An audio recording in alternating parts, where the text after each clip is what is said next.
So good evening. My name is Sarah Surak, and I co-direct the Institute for Public Affairs and Civic Engagement, or PACE, here at Salisbury University. I'm delighted to welcome you to an evening to celebrate democratic engagement that will hopefully inspire you to such engagement in the future. We will begin tonight's events with a musical introduction by Professor John Wesley Wright, who will be joined by Jay Copeland and Sarah Miller, both award-winning voice majors. And John, there's too much to say in an introduction for you, so I will leave it there. Following the performance, we will welcome to the stage our Informed and Engaged lecture series speaker, Paul Loeb, to discuss with us why engaged citizenship matters. So please let's welcome our introduction to the stage. Courage, my soul, and let us journey on. Though the night is dark, and I am far from home, thanks be to God, the morning light appears. The storm is passing over. The storm is passing over. The storm is passing over. Hallelujah. Hallelujah. Hallelujah. Hallelujah. The storm is passing over. The storm is passing over. The storm is passing over. Hallelujah. Thunder rolling and billows shake the ground.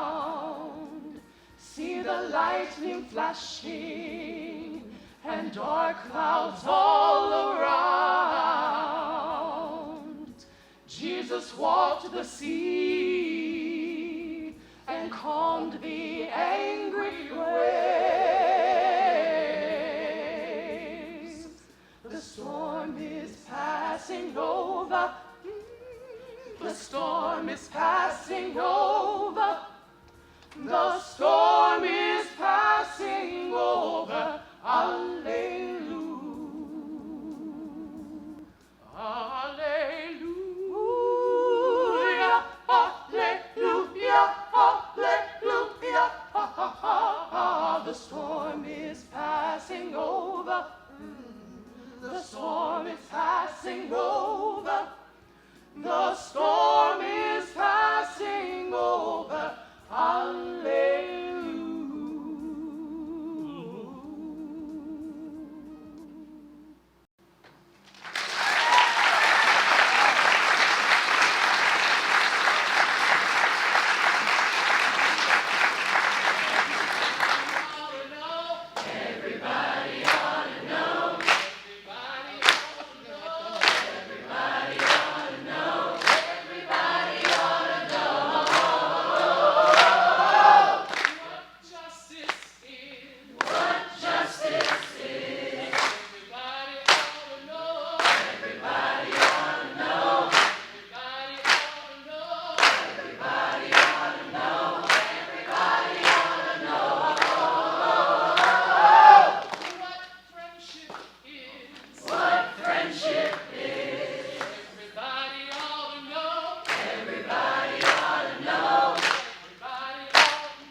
Paul Loeb is the author of many books, including The Impossible Will Take a While and Soul of a Citizen, which have sold over 350,000 copies in print. Many of you in the audience are familiar with Soul of a Citizen as several of our courses use this text. Mayor Jake Day also distributes copies to new City of Salisbury employees. So while this is our first time bringing Paul to campus, he has long contributed to the democratic development of our community. In addition to his writings, Paul leads the nonpartisan campus election engagement project, which engages schools all across the country, including Salisbury University. For decades, Paul has provided inspiration and evidence-based support for encouraging civic motivation that goes beyond relentless seeking of self-interest in favor of making a difference in a seemingly even broken political system. At this time of political polarization, I'm excited to welcome Paul to discuss how ordinary citizens can make their voices heard and their actions count. During Paul's two-day residency here at Salisbury University, he will also speak with classes, employees of the city, students, faculty, and staff.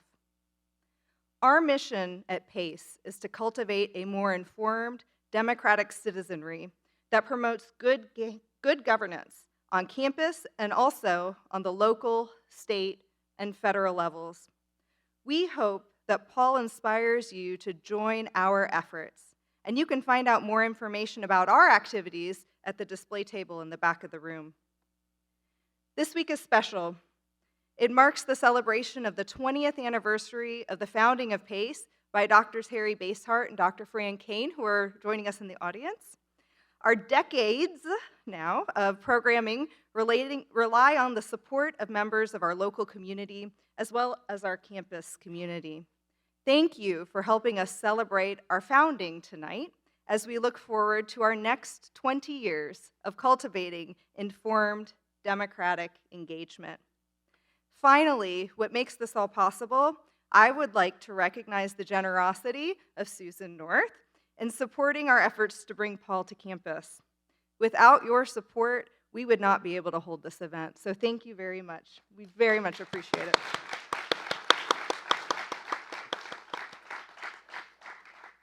I'd also like to thank Dean Martin Paraboom for his support in our programming, as well as the entire PACE team, Michael Weber, co-director Dr. Sandy Pope, who is in the back of the room while on sabbatical, so don't bother him too much yet, till the spring.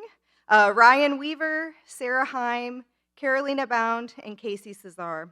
Thank you. You all are integral to helping PACE achieve its mission. And now, please help me welcome our guest of honor, Paul Loeb.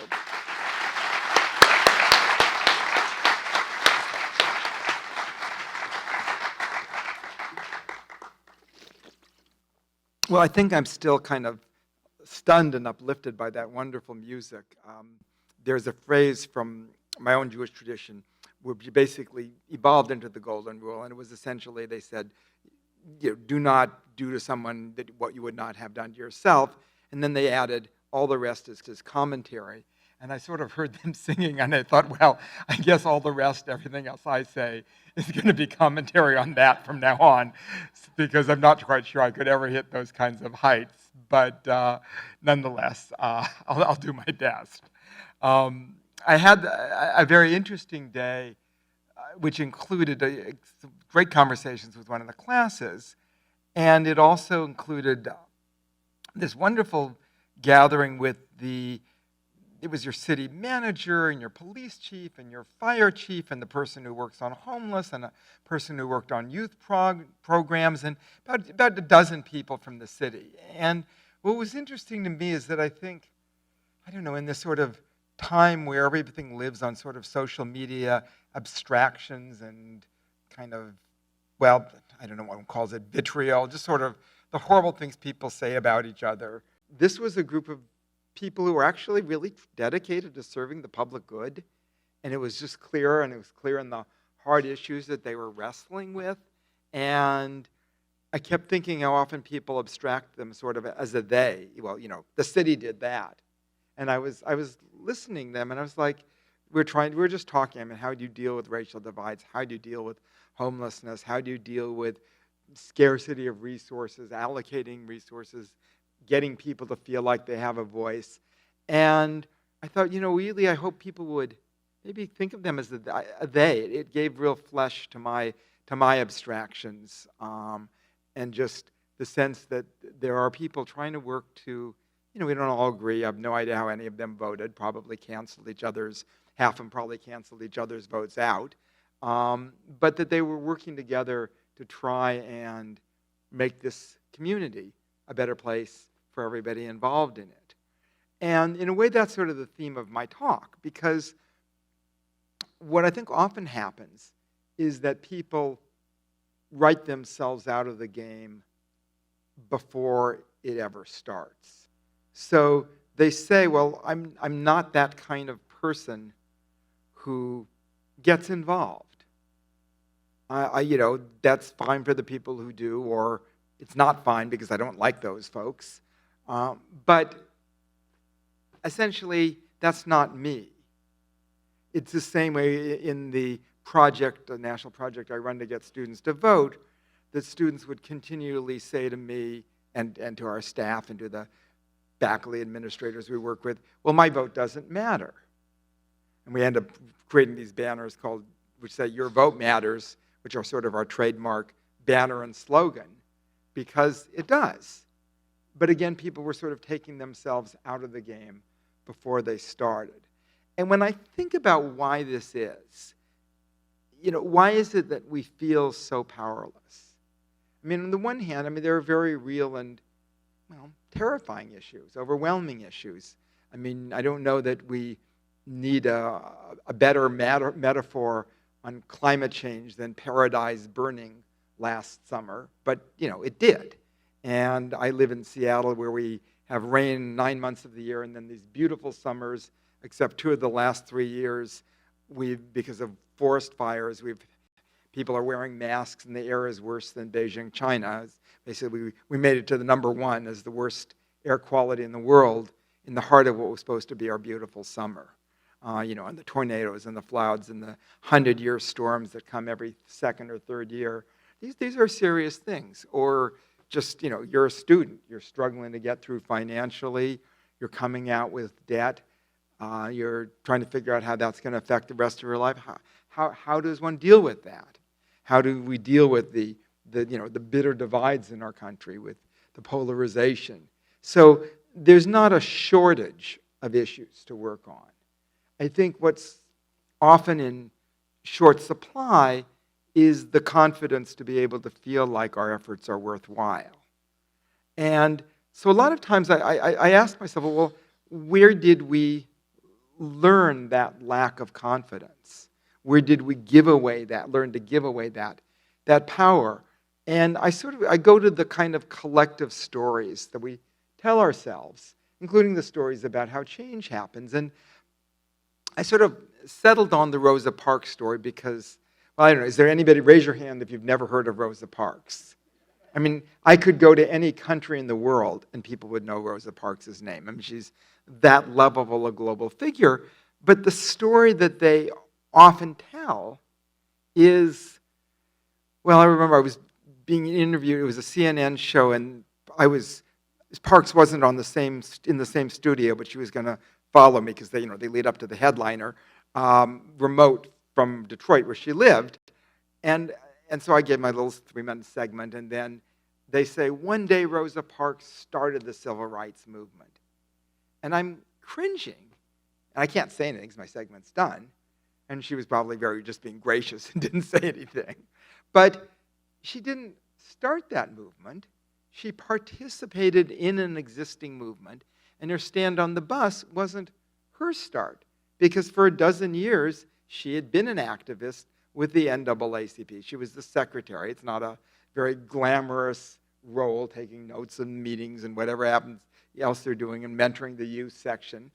But what it meant is, if you sort of think about it, is that you're working for a dozen years, and to be honest, you don't necessarily see a lot of progress.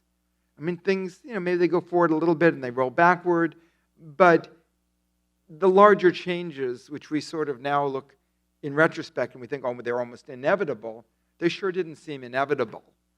And if she had given up, in year 3 or 5 or 10, which maybe that would seem reasonable to do because, hey, you put in 10 years and nothing's really changed. Well, we wouldn't have heard of her.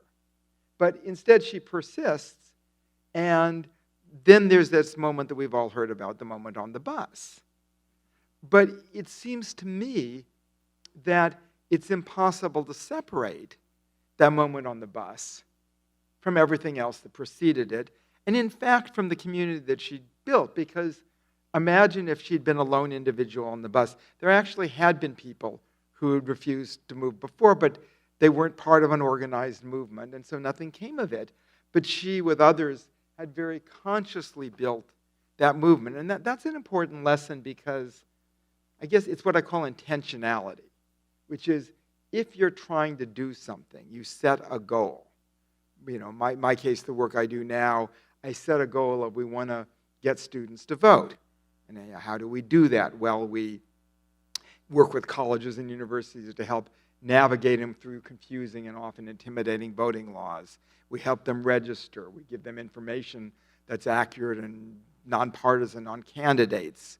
We have the schools create a visible culture so that it's clear that it's important. So it's intentionality, and how exactly it'll turn out, well, we never know. But in any kind of venture, and this certainly was true of Rosa Parks, you figure out what you want to achieve. You bring together other people, because it has to be community. It can never be done alone. And then you act, and you continue to act, and that's sort of the third element, which is persistence. Because again, had she given up in year 3 or 5 or 10, we simply wouldn't have heard of her. So to me, that's those key elements repeat again and again. And the other thing that I think is important in the lesson from her story is what I guess I'd call it unexpected fruits, which is that you don't know when you're getting somebody involved where they're going to end up. I mean, I remember years ago, I heard there was a Nobel Prize winner named Wangari Maathai. She was a Nobel environmental activist from Kenya. And she had basically done this amazing work where she got all these, particularly women, planting trees in these green belts and challenged the dictatorship that was in power at the time, was in and out of jail, was in parliament at a certain point, and became really this kind of global figure. And she was talking about her journey, and she traced it back to this tiny Catholic college in, I think it was called Atchison, Kansas, was the town. I couldn't find it on a map. I mean, it was literally that small. And she said, yeah, it was those conversations I had there. Those led me to act. So, imagine you're sitting in a dorm, a classroom, and the person you're talking with is a potential Nobel Prize winner. But only if you act.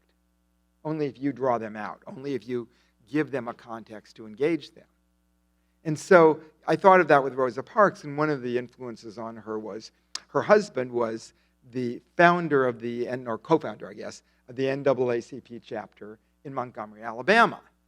And to found an NAACP chapter in that time and context was not easy, was not risk-free.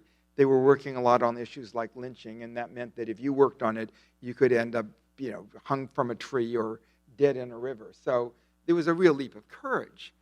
And I was thinking about how did he get involved, Raymond Parks. He's the barber, as I recall, and not any particularly fancy job.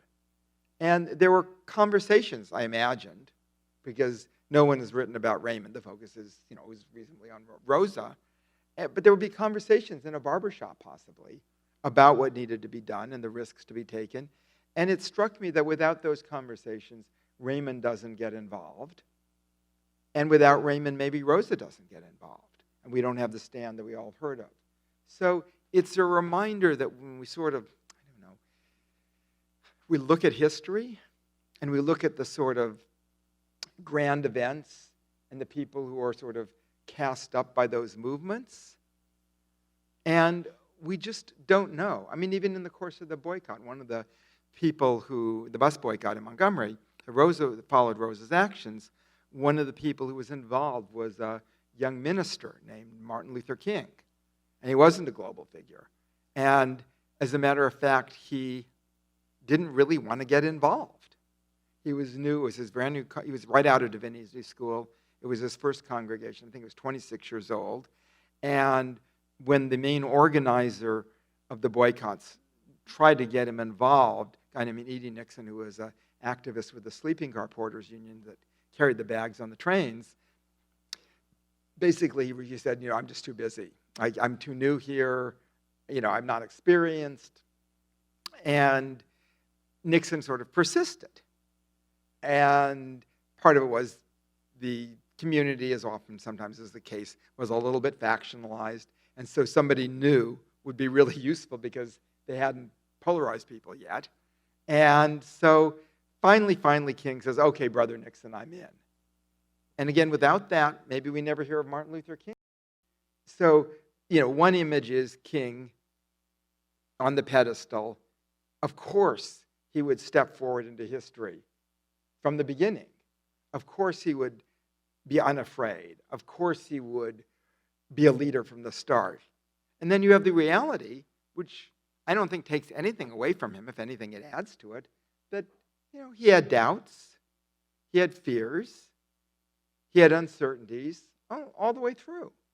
He lost as many battles as he won, and yet he is, rightly one of the great figures of modern history and social justice, or history in general.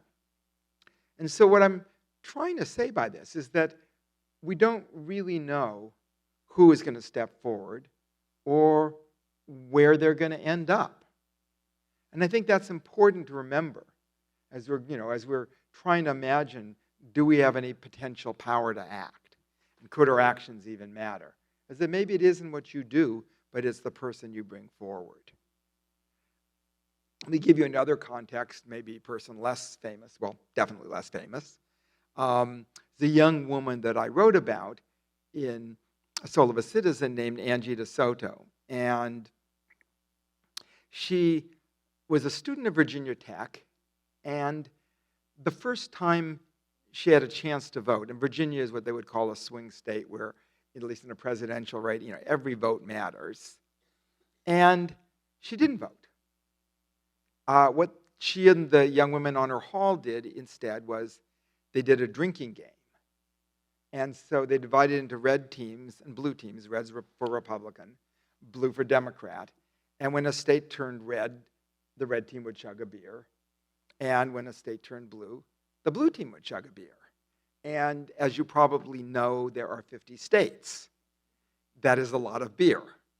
And so by the end of the evening, they're lucky. Forget who won the election. They're lucky if they remember their names. And so that's where Angie starts. She said, I was as disengaged as I possibly could be. And then what happened is this. She's in a big geology lecture hall, 110 people, 120 people, kind of sitting near the back. And her professor starts talking about climate change. And it's a little bit of a stretch because geology is very useful for understanding the record of climate change, but is not as intimately involved as, say, atmospheric physics or biology or a bunch of other scientific disciplines. But he said, this is not really about the test or the formal curriculum. I'm talking about this because it matters. And so in some sense, he was taking a kind of risk. And he went through the science. He went through, the interesting bag. The deniers, basically, oddly enough, were the same people who are all denying the link between tobacco and cancer and funded by the same people and using the same PR firms. And he just said, look, the science is really unequivocal, and we have to do something about this. This is serious. At that point, it was a lot less evident than it is today even. But it was pretty evident at that point. And she's sitting back there, and I guess the best way to describe it is, she's feeling overwhelmed because she'd barely paid it any attention. And here is this crisis that she sort of has to do something about.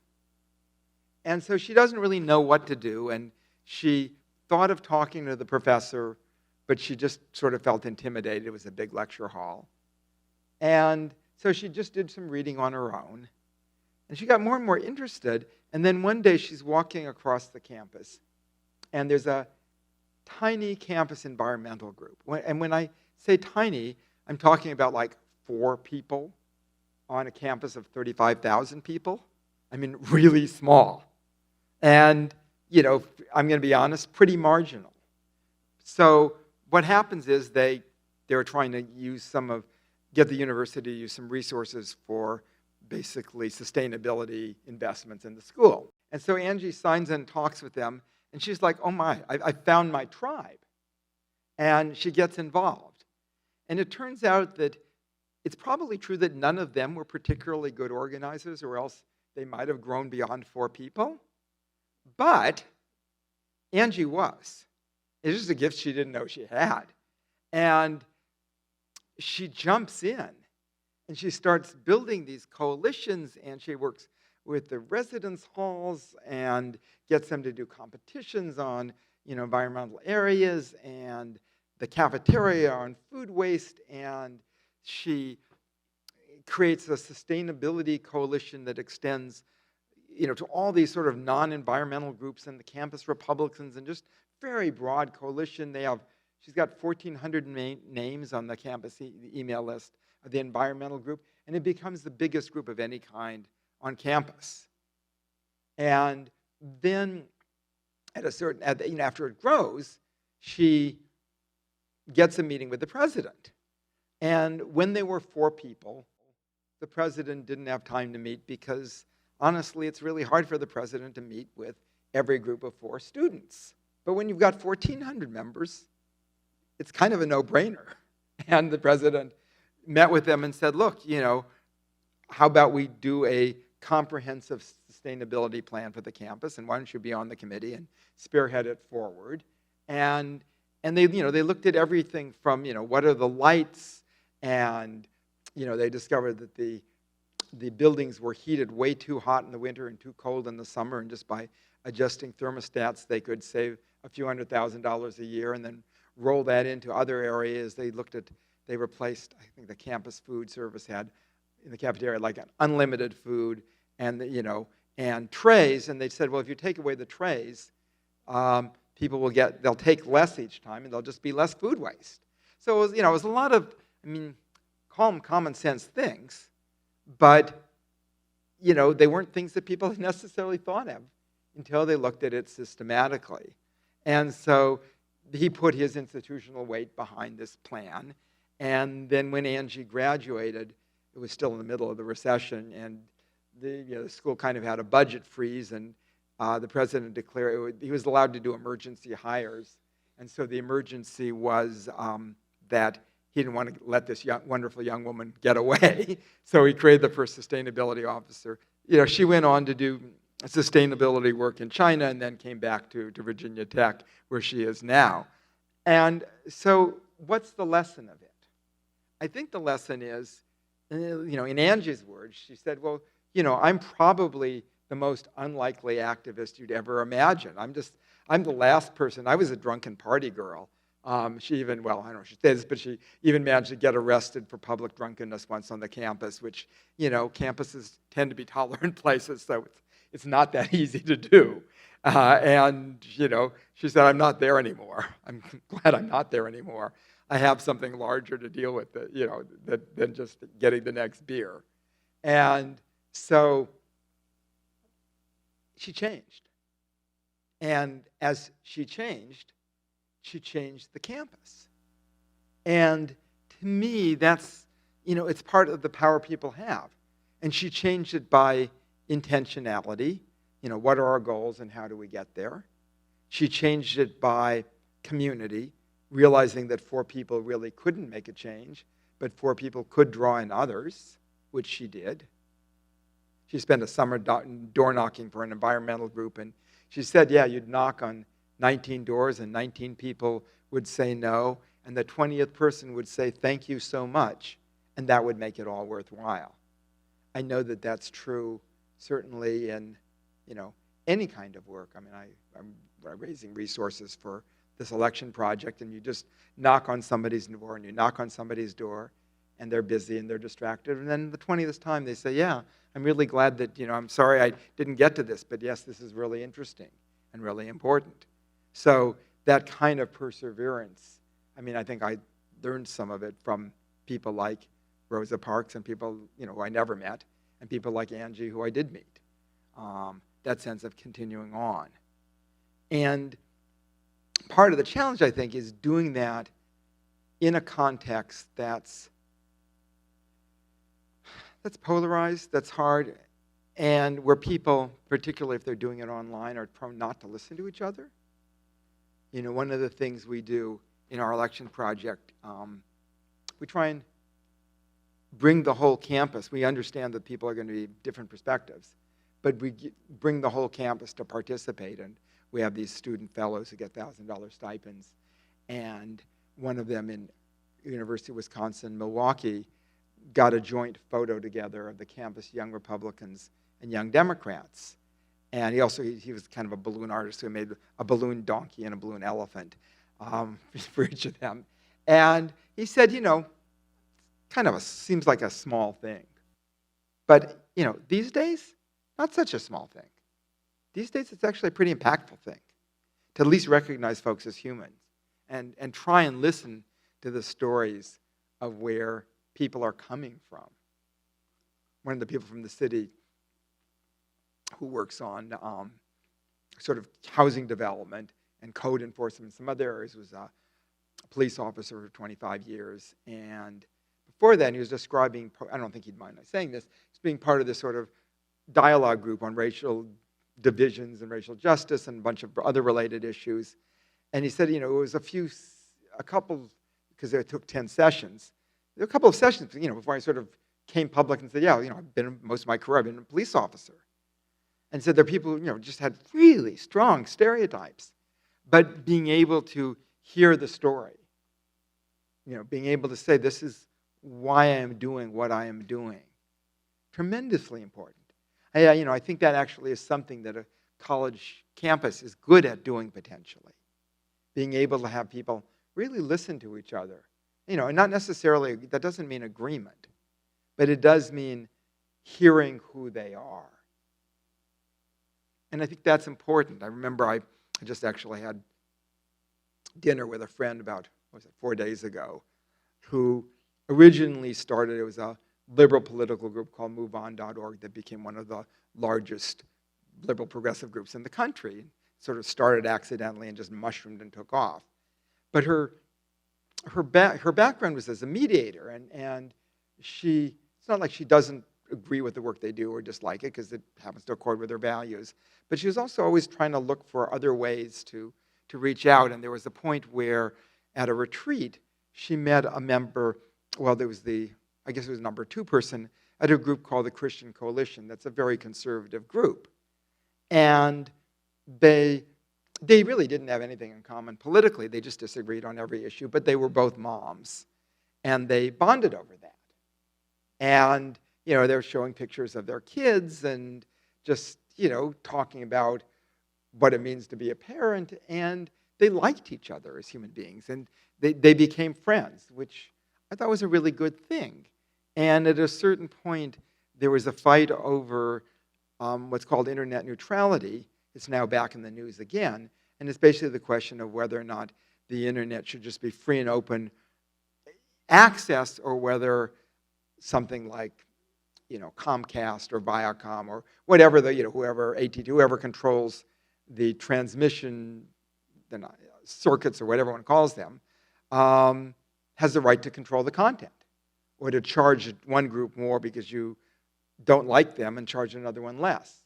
It continues to be an ongoing fight, but at a certain point, when it was looked like it was just going to be defeated forever, she got the head of the Christian Coalition to join and to basically say, it was a New York Times ad, the Christian Coalition and Move On agree that this shift would be really bad for grassroots organizations.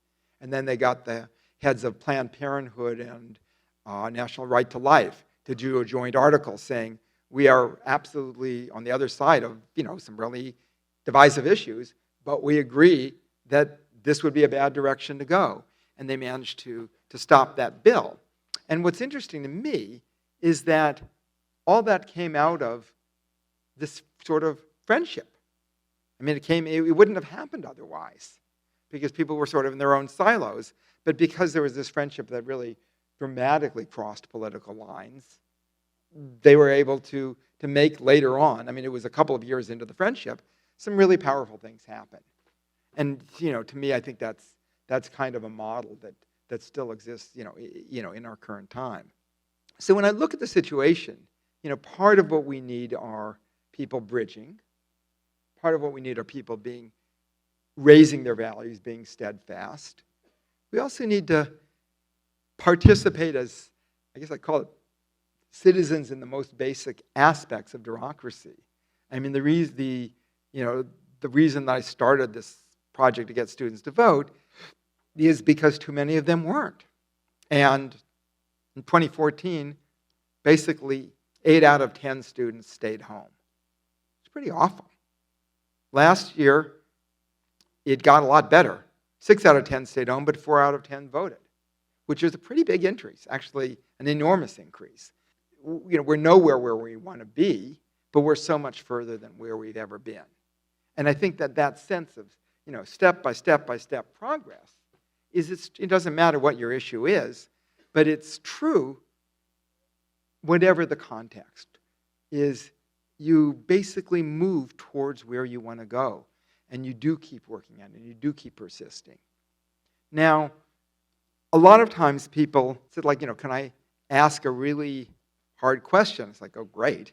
Do you feel more hopeful now or less hopeful? Because in some ways it seems like the world is further in a mess.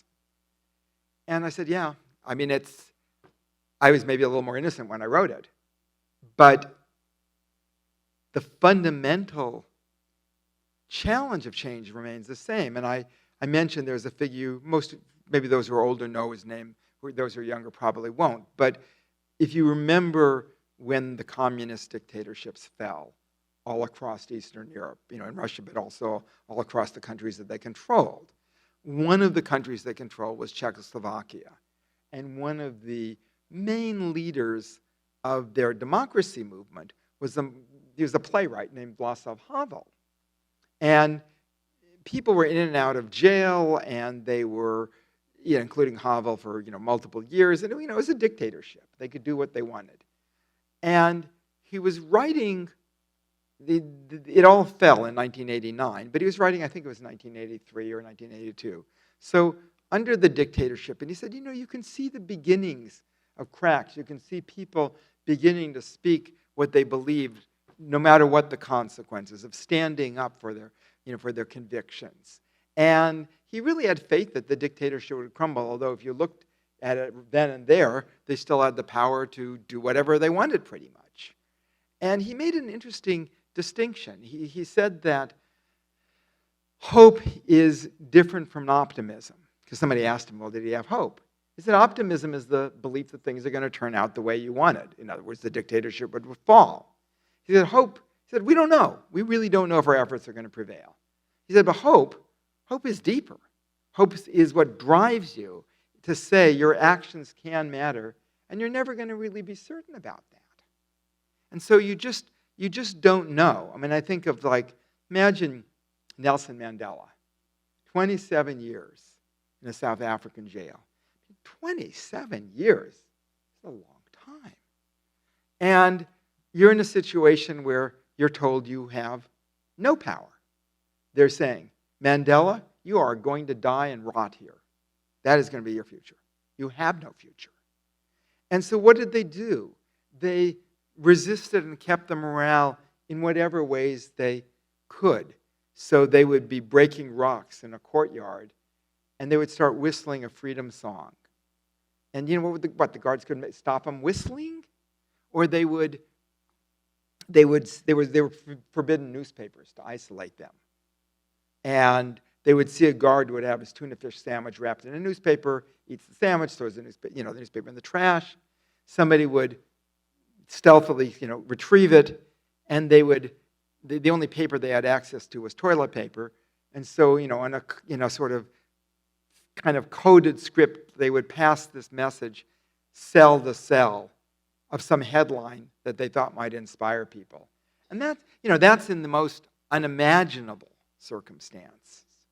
The most difficult, where they found this way to maintain hope. And they talked to the guards, and eventually some of the guards said, we sort of thought your goal was to reverse everything and thrust us down, and you would be on top. It's actually what you're saying makes some sense. It's not to say that that country hasn't had problems since, because they have had some. But I think we'd all agree that it was a huge step forward, again, based on that persistence. So I look at that, and I think, why is it that people don't, we don't have to go and sit in a prison cell for 27 years to make a difference. But sometimes we don't even take the tools available. There was an election in Virginia, it was 2 years ago, and the House of Delegates, and it ended up being decided, the key race, because it was a one-vote, one-seat margin, was a tie.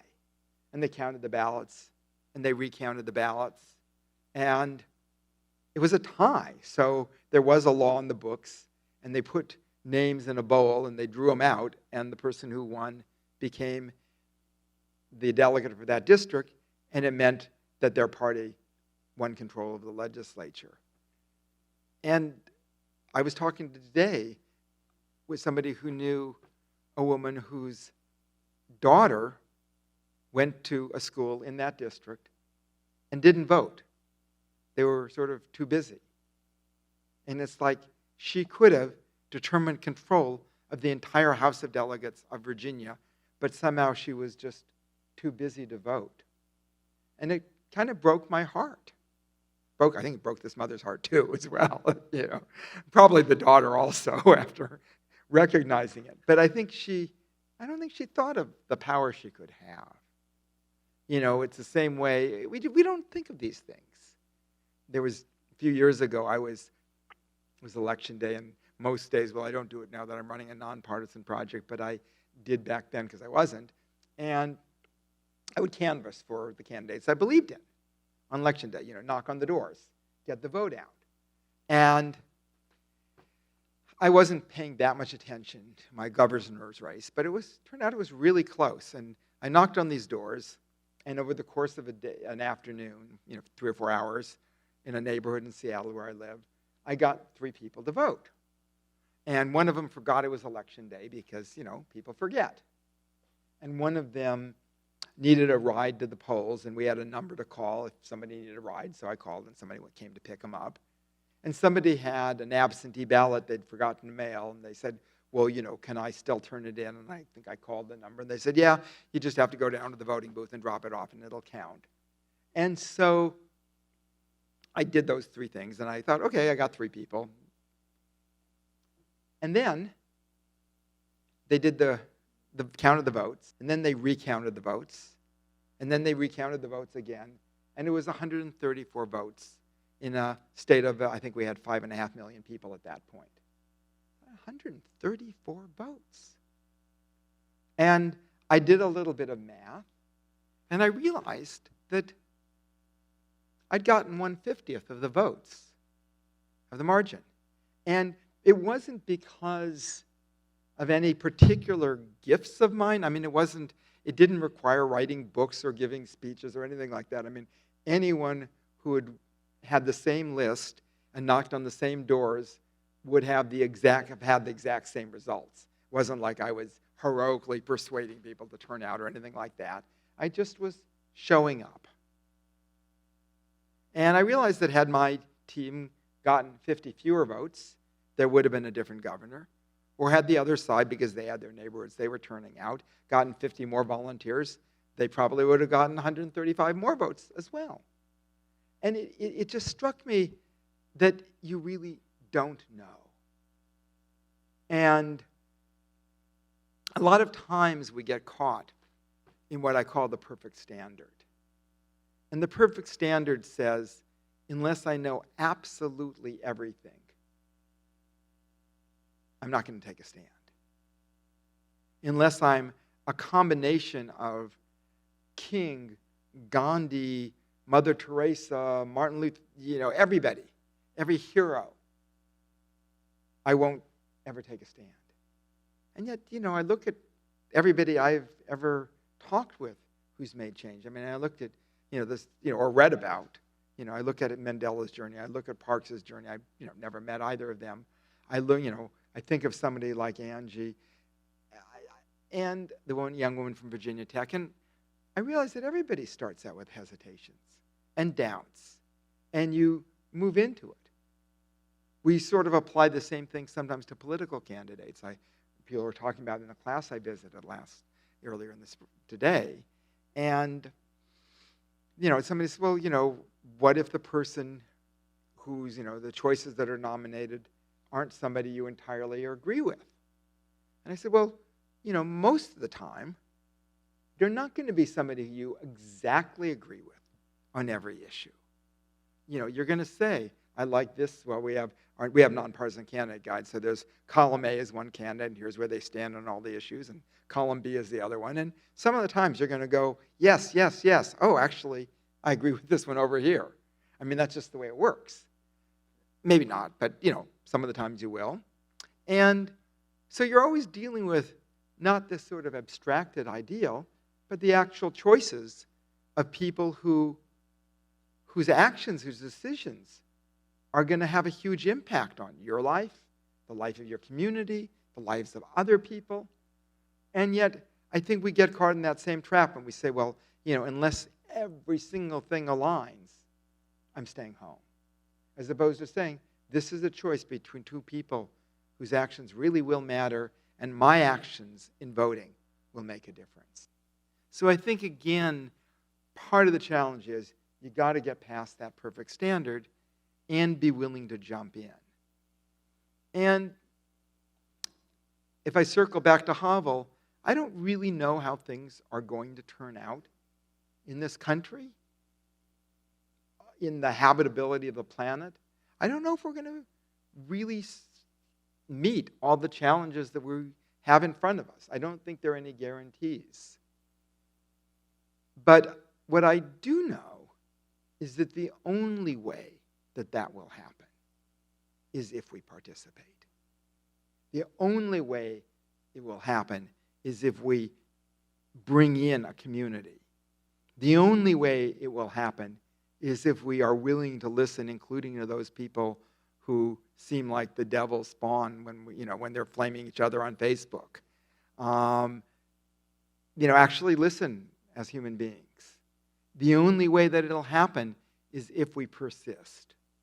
And so that's really where I'd like to leave it for you folks, is that challenge that, again, you're going to have different solutions to the problems we face, different values in some areas probably, different experiences certainly, but to be willing to take on that larger whole, to be willing to try again and again and again.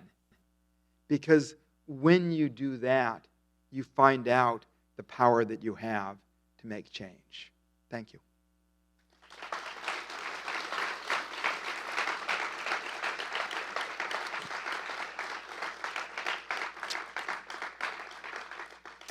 So we have a couple of mics, one there and one there.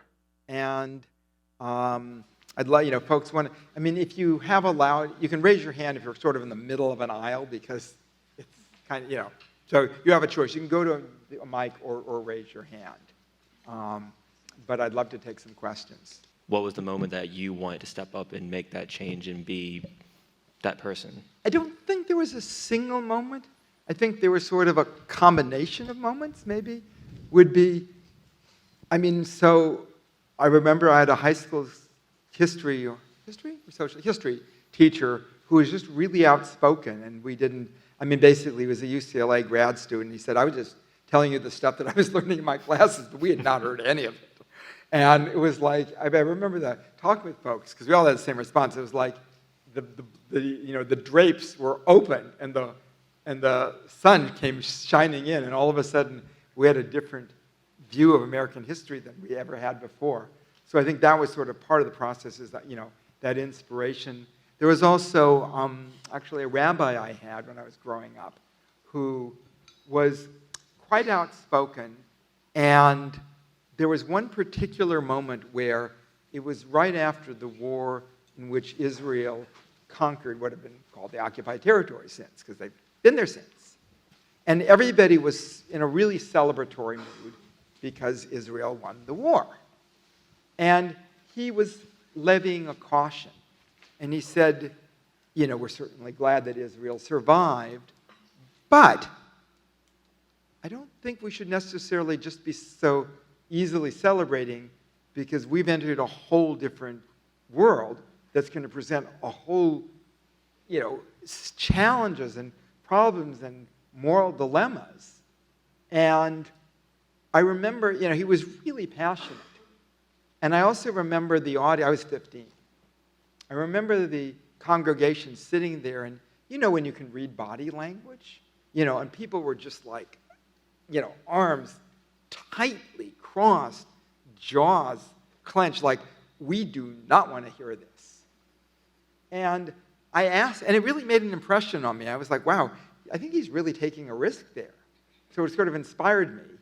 And I became, I'd initially been a strong supporter of Vietnam, and then I read more and decided I was really opposed, and so became active against it.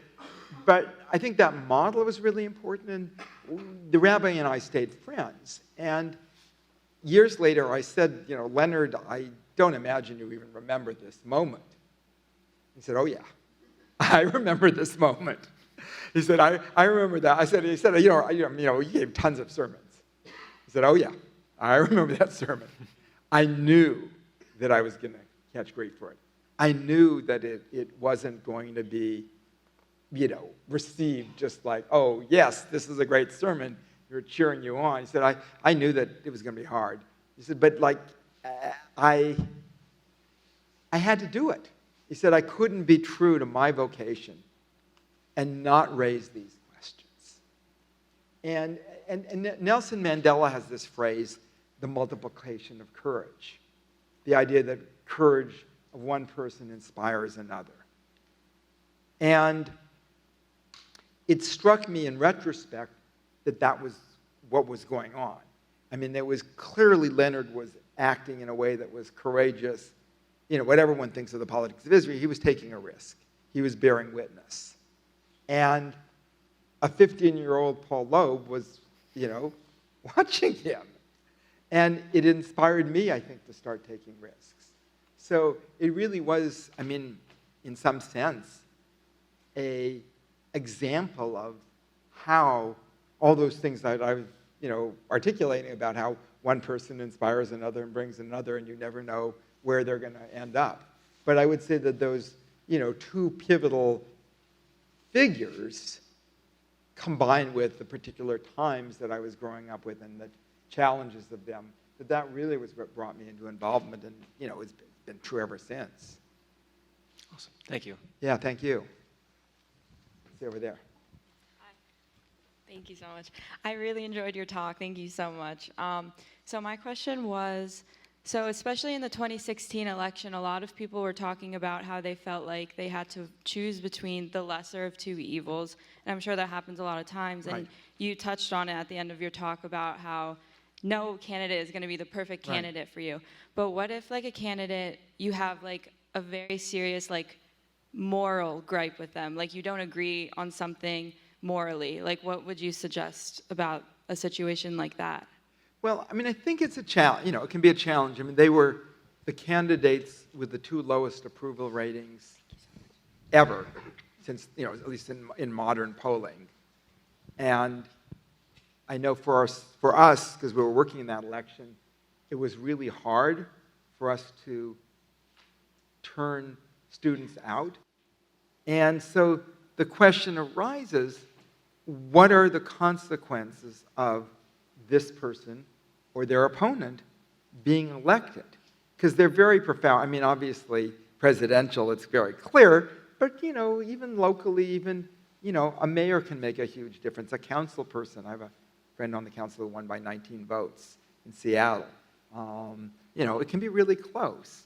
So I think what I would do would be to say, let's look at the totality of their impact. And there may be some areas where I am just going to have to fight them on it from day one because I really disagree. Or there may be some areas where they will disappoint me because they have said they will do this, and maybe they only do this. And I will have to, not myself alone, but with others, push them to do the things that they promise to do, maybe because of their own lack of courage, or maybe because they can't simply snap their fingers and make those changes, so they're going to have to get a U.S. Senate to go along or a Congress to go along. Continue advocating for what you believe, because you just can't turn it over to them.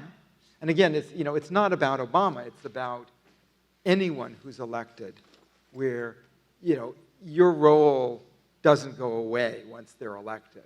And I think that's, sometimes people have real moral dilemmas, as you put it, on the candidates.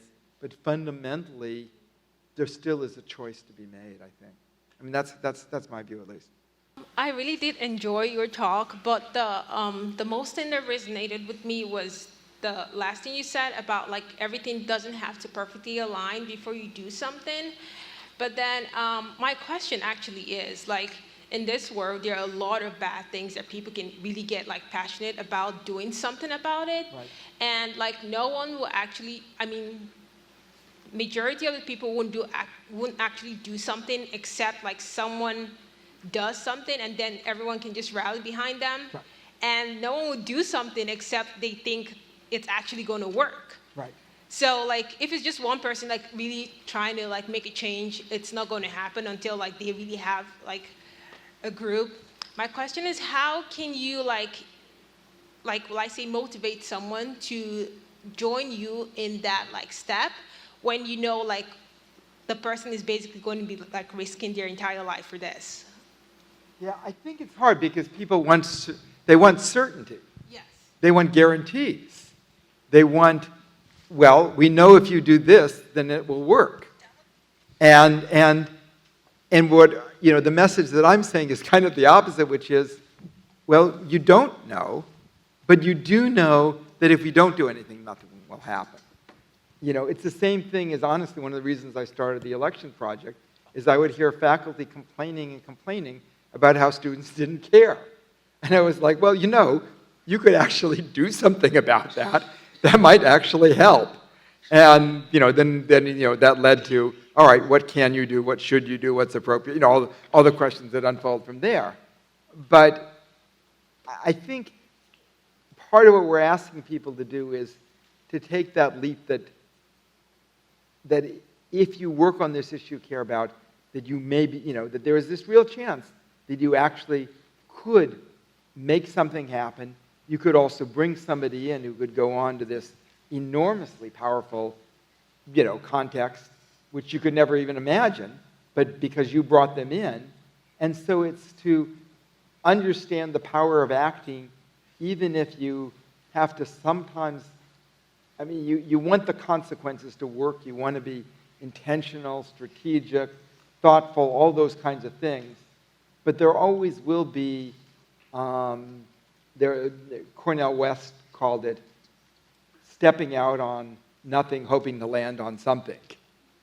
There'll always be a little bit of that leap of faith. And I think that just kind of comes with the territory. But, again, there's also a real value, and people look back and they say, yeah, these were the people that I worked to do something with. You see that in the, if you ever read biographies of civil rights activists, and they say, or, civil rights activists during that period in the 60s and 70s, where it was just the most violent and brutal period. Well, there were earlier violent and brutal periods, but a period where progress did occur and the violence was happening at the same time. And they would say, those were the best years of my life. And you're sort of thinking about it, and you're thinking, so like these are the years that you were like beaten, shot at, terrified for your life. I mean, you know, by most normal standards, you wouldn't call this, you know, it's not like, I don't know, sitting in the sun on a beach. It's like this experience that was often really brutal and horrible, but because it meant so much, people regarded it as the best in their lives. And I'm not saying that you know, to make a difference, we have to go through an equally brutal experience, but that there is something in the value of acting that then people remember and gives our lives meaning.